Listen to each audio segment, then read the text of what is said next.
Hello hi नमस्कार ओडिशार सबु सिनेप्रेमी भाई और भौणी मानू आम ओडिया सिनेमा चैनल को स्वागत करुच्ची। आज कथा हवा ओडिया अभिनेता अम्लान दास अभिनय करिथिबा किछि कॉपी सिनेमा विषय रे। 2013 मसीह रिलीज होइतिला अम्लान दास को एक सिनेमा जार ना रही तू मो देहर छाई। एही सिनेमा को निर्देशना देइथिले हिमांशु परिजा, संगीत निर्देशना देइथिले प्रेम आनंद। एही सिनेमार मुख्य भूमिका रे अम्लान दास, रिया दे, मिहिर दास प्रमुख अभिनय करिथिले।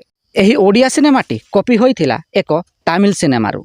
एही तमिल सिनेमार ना होची भारालारू। एही सिनेमाटी 2006 मसीह रिलीज होइथिला।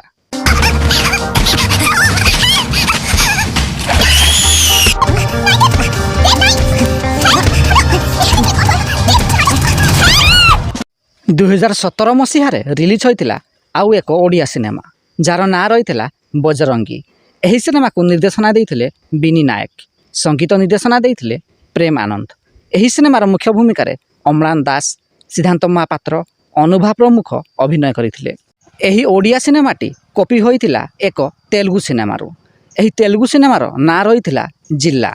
एही तेलुगु सिनेमाटी 2014 मसीह रिलीज होइतिला।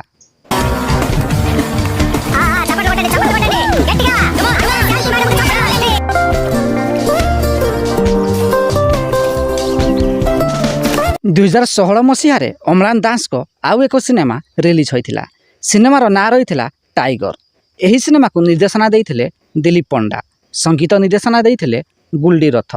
एही सिनेमार मुख्य भूमिका रे अम्लान दास अभिनय करिथिले। एही टाइगर सिनेमाटी मध्य कॉपी होइतिला एक तेलुगु सिनेमारू। एही तेलुगु सिनेमार ना रही बेंगल टाइगर। एही सिनेमा रे मुख्य भूमिका रे रवि तेजा अभिनय करिथिले। एही सिनेमाटी 2015 मसीह रिलीज होइतिला।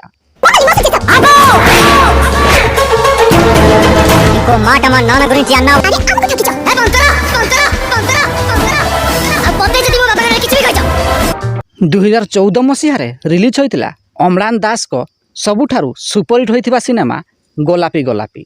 एही सिनेमा को निर्देशना देइथिले सुशांत मणि, संगीत निर्देशना देइथिले गुडली रथ। एही सिनेमार मुख्य भूमिका रे अम्लान दास, रिया दे, सिद्धांत महापात्र प्रमुख अभिनय करिथिले। तेबे एही गोलापी गोलापी सिनेमाटी मध्य ओरिजिनाल नुहे। एही सिनेमाटी कॉपी होइतिला एक तमिल सिनेमारू। तमिल सिनेमार ना रही अधालाल कादाल साबिर। एही तमिल सिनेमाटी 2013 मसीह रिलीज होइतिला।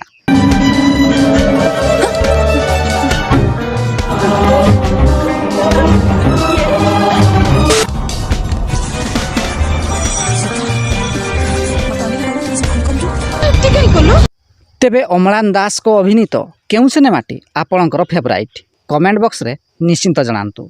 एवं वीडियोटी पसंद आस्तिले लाइक, शेयर एवं चैनल टी को सब्सक्राइब करंतु।